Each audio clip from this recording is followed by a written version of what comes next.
So hello students. आज हम class twelfth की जो एनसीईआरटी की जो फिज़िक्स की बुक है उसमें जो हमारा फर्स्ट चैप्टर चल रहा था उसके हम कुछ प्रॉब्लम सॉल्व करेंगे एनसीईआरटी के। तो आपको पहला क्वेश्चन दे रखा है इसमें, what is the force between two small charged spheres having charges of 2 into 10⁻⁻7 coulomb and 3 into 10⁻⁻7 coulomb placed 30 centimetre apart in air. तो ये क्वेश्चन हमसे कह रहा है कि हमारे पास दो चार्ज्ड स्फीयर्स हैं जिन पर चार्जेस दे रखे हैं हमारे पास। एक पर है 2 इंटू 10⁻⁻7 कूलाम और एक पर है 3 इंटू 10⁻⁻7 कूलाम, और ये जो हैं एयर में 30 सेंटीमीटर की डिस्टेंस पर रखे हुए हैं।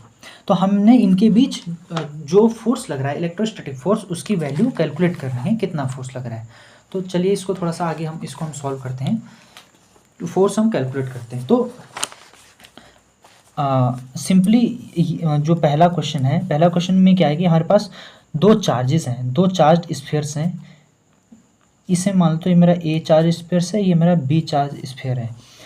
तो ए चार्ज पर ए स्फीयर पर जो चार्ज है दैट इज़ क्यू ए, और वो आपको गिवन है 2 इंटू 10⁻⁻7 कूलाम, ठीक है। और बी स्फीयर पर जो चार्ज है दैट इज़ क्यू बी, और वो आपको गिवन है 3 इंटू 10⁻⁻7 कूलाम। और आपको ये भी गिवन है कि ये दोनों चार्जेस आपके 30 सेंटीमीटर की डिस्टेंस पर रखे हुए हैं, है ना। तो हमें इनके बीच फोर्स निकालना है। तो हम इजीली हम क्या करेंगे, ये बहुत इजी क्वेश्चन है, हम आसानी से हम कूलाम्स लॉ का अप्लाई कर लेंगे। हमारे पास फॉर्मूला होता है कूलाम्स लॉ का, F is equal to K Q1 Q2 divided by r square. मैं जस्ट मैग्नीट्यूड देख रहा हूँ, तो जस्ट हम इस फॉर्मूले वैल्यूज पुट करते हैं और अपना निकाल लेते हैं इजीली, है ना। तो मेरा हो जाएगा F is equal to K की वैल्यू हम जानते हैं 9 इंटू 10⁹ इंटू Q1, यहाँ पर QA है, दैट इज़ आपको गिवन है 2 इंटू 10⁻⁻7 कूलाम, खैर उसे लिखने की ज़रूरत नहीं है। और QB भी आपको गिवन है 3 इंटू 10⁻⁻7 डिवाइडेड बाई इनके बीच की जो डिस्टेंस है उसका स्क्वायर करना है हमने। तो इनके बीच की डिस्टेंस हमें दे रखी है 30 सेंटीमीटर। तो सेंटीमीटर को अगर मैं मीटर में चेंज करूँ तो 30 सेंटीमीटर मेरा मीटर में 0.3 मीटर होगा, तो इसका स्क्वायर। तो जस्ट इसको कैलकुलेट कर लेते हैं तो आंसर आ जाएगा। तो यहाँ से हम निकालेंगे अगर f, तो f आ जाएगा मेरे पास 9 इंटू 2 इंटू 3, इनको मैं एक साथ कर लेता हूँ, और इधर 10⁻⁻7 है, इधर 10⁻⁻7 है, तो 10⁻⁻7 10⁻⁻7 10⁻⁻14 आ जाएगा, ठीक है। और इधर 10⁻9 है, इंटू में 10⁻9, तो ये आ जाएगा 10⁻14 प्लस 9 यानी 10⁻−5, ठीक है ना। तो इंटू 10⁻−5 डिवाइडेड बाई 0.3 का स्क्वायर, इसको मैं लिख सकता हूँ 3 3 जा 9 डिवाइडेड बाई ये मेरा आ जाएगा 3/10 10⁻2। 10⁻2 मेरा अगले स्टेप में ऊपर चला जाएगा, है ना। तो यहाँ से 9 से 9 मेरा कैंसिल, तो f आ गया मेरा 2 3 जा 6 इंटू 10⁻, देखो इधर -5 और 10⁻2 ऊपर चला गया इंटू 10⁻2 आपका, तो ये आपका आ गया 6 इंटू 10⁻⁻3 न्यूटन। यानी इतना फोर्स लग रहा है इन दो चार्ज स्फीयर्स के बीच जो कि एयर में 30 सेंटीमीटर की डिस्टेंस पर रखे हुए हैं, ठीक है। तो ऐसे हम इसको सॉल्व कर सकते हैं। आइए चलिए हम दूसरा क्वेश्चन देखते हैं। दूसरा क्वेश्चन बोल रहा है हमसे, दूसरे क्वेश्चन को देखते हैं। दूसरा क्वेश्चन बोल रहा है the electrostatic force on a small sphere of charge 0.4 microcoulomb due to another small sphere of charge -0.8 microcoulomb in air is 0.2 newton. यानी ये क्वेश्चन बोल रहा है कि हमारे पास दो स्मॉल चार्ज स्फीयर्स हैं। पहले स्फीयर पर चार्ज है 0.4 माइक्रोकूलाम का, दूसरे स्फीयर पर चार्ज है -0.8 माइक्रोकूलाम का, और ये दोनों एयर में रखे हुए हैं 0.2 इन दोनों के बीच जो फोर्स लग रहा है वो लग रहा है 0.2 न्यूटन। तो क्वेश्चन बोल रहा है कि what is the distance between the two spheres, यानी इन दोनों स्फीयर्स के बीच की हमें डिस्टेंस कैलकुलेट करनी है इस बार। और दूसरी चीज कैलकुलेट करनी है हमें what is the force on the second sphere due to the first, यानी सेकंड स्फीयर पर फर्स्ट स्फीयर के कारण कितना फोर्स लग रहा है वो भी हमें कैलकुलेट करना है। तो आइए देखते हैं, ये भी लगभग कुछ उसी की तरह है। तो पहले हम अपना लिख लेते हैं हमें क्या क्या गिवन है। तो हमें गिवन है दूसरे क्वेश्चन में, हमें गिवन है कि हमारे पास दो चार्ज स्फीयर्स हैं, ठीक है ना। इसको ए मान लेते हैं, इसको बी मान लेता हूँ। क्यू ए की वैल्यू आपको गिवन है जो कि कितनी है 0.4 माइक्रोकूलम और क्यू बी है माइनस का 0.8 माइक्रोकूलम। तो क्यू ए है आपका 0.4 माइक्रोकूलम और क्यू बी है आपका माइनस का 0.8 माइक्रोकूलम। अच्छा, माइक्रो की वैल्यू हम जानते हैं दैट इज 10⁻⁶ को ही हम माइक्रो बोलते हैं। तो इसे मैं लिख सकता हूँ 0.4 इंटू 10⁻⁶ कूलम। इसे मैं लिख सकता हूँ माइनस का 0.8 इंटू 10⁻⁶ कूलम इजीली। और इनके बीच की डिस्टेंस हमें कैलकुलेट करनी है, तो इनके बीच की डिस्टेंस को मैं r एज्यूम कर लेता हूँ। ठीक है।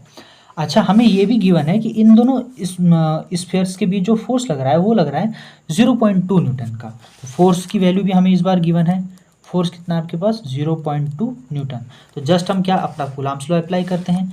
कूलम्ब्स लॉ के अकॉर्डिंग जो फोर्स होता है that is equal to K Q1 Q2 divided by r square. ठीक है ना। तो फोर्स की वैल्यू हमें गिवन है that is 0.2 is equal to K की वैल्यू हम जानते हैं 9 इंटू 10⁻⁹ इंटू भाई Q1 हमें कितना गिवन है। Q1 मतलब ए स्फीयर पर कितना चार्ज है दैट इज 0.4 इंटू 10⁻⁶ इंटू अच्छा QB पर कितना चार्ज है दैट इज माइनस का 0.8 इंटू 10⁻⁶ कूलम। यहाँ पर आपको नेगेटिव साइन लेने की जरूरत नहीं है क्योंकि यहाँ पर हम डायरेक्शंस की कोई बात नहीं कर रहे। तो हम जस्ट इस चार्ज का मैग्नीट्यूड देखते हैं। इसका हम कितना चार्ज है। ये है आपका 0.8 इंटू 10⁻⁶ इतना आपके पास चार्ज है। वो जो नेगेटिव साइन है वो बता रहा है कि इसके अंदर इतने चार्ज के इलेक्ट्रॉन्स डाले गए हैं, यानी इसके अंदर इलेक्ट्रॉन्स दिए गए हैं इस चार्ज को, और डिवाइडेड बाई डिस्टेंस का स्क्वायर जो कि हमें कैलकुलेट करना है। तो हम क्या करेंगे जस्ट इसको इधर शिफ्ट करते हैं, इसको इधर शिफ्ट करते हैं और सॉल्व करते हैं। यहाँ से मेरे पास आ जाएगा r square is equal to 9 into 0.4 into 0.8 ये मैंने एक साथ कर लिए इंटू अच्छा 10⁻⁴ वाले टर्म्स को हम एक साथ सॉल्व कर लेते हैं। तो यहाँ पर है 10⁻⁻⁶, यहाँ पर है 10⁻⁻⁶। तो 10⁻⁻⁶, 10⁻⁻⁶ कितना हो जाएगा पास 10⁻⁻12 और 10⁻⁻12 और प्लस आपका 10 और ये आपका आ गया 10⁻⁹ तो 10⁻⁻12 और इंटू में 10⁻⁹ ये आपका कितना बन गया। ये आपका बन जाएगा कुछ 10⁻⁻³ है ना। तो ये आपके पास आ गया इंटू 10⁻⁻3। ठीक है, डिवाइडेड बाई आपका 0.2 इधर डिवाइड में चला जाएगा 0.2। अच्छा, यहाँ मैं पॉइंट से पॉइंट कैंसिल कर सकता हूँ और साथ ही साथ देखो 2 4 जा 8 है ना, वेरी सिंपल। और यहाँ से पॉइंट हटाऊंगा तो नीचे एक 0 बढ़ जाएगा। तो मेरे पास बचा क्या r square is equal to 9 into ऊपर यहाँ 4 बच गया, इधर यहाँ भी 4 आ गया इंटू 10⁻³ और डिवाइड में नीचे। तो अब इसमें आगे हम इसको सॉल्व करते हैं। तो ये मेरे पास आ जाएगा r square is equal to ये आपके पास कितना आ रहा है, ये आ रहा है आपके पास 9 4 जा 36, 36 4 जा 4 से 24 को 4 से 2 4 से 12 13 14 144 144। तो ये आ रहा है आपके पास 144 इंटू 10⁻1 है ऊपर जगह 10⁻⁻1 तो ये बन जाएगा 10⁻⁻4। अब हमें तो आर चाहिए तो यहाँ से आर आ जाएगा, इसका स्क्वायर रूट लेना पड़ेगा। तो 144 का स्क्वायर रूट होता है आपके पास 12 इंटू इसका स्क्वायर रूट हो जाएगा 10⁻⁻2 है ना। और इसको मैं बोल सकता हूँ 12 सेंटीमीटर। तो मेरे पास जो डिस्टेंस आ गई इन दोनों चार्ज स्फीयर्स के बीच वो आ गई 12 सेंटीमीटर। यानी ये दोनों चार्जेस मेरे 12 सेंटीमीटर की डिस्टेंस पर रखे हुए हैं। अब इस क्वेश्चन में मेरे पास एक इसके अंदर दूसरा क्वेश्चन भी था कि what is the force on the second sphere due to the first, यानी सेकंड स्फीयर पर फर्स्ट स्फीयर के कारण कितना फोर्स लग रहा है। तो देखो कूलम्ब्स लॉ जो होता है ना आपका वो न्यूटन्स थर्ड लॉ को फॉलो करता है, यानी जितना फोर्स ये फर्स्ट स्फीयर इस पर लगा रहा है सेकंड पर उतना ही फोर्स बदले में सेकंड भी फर्स्ट पर लगाएगा।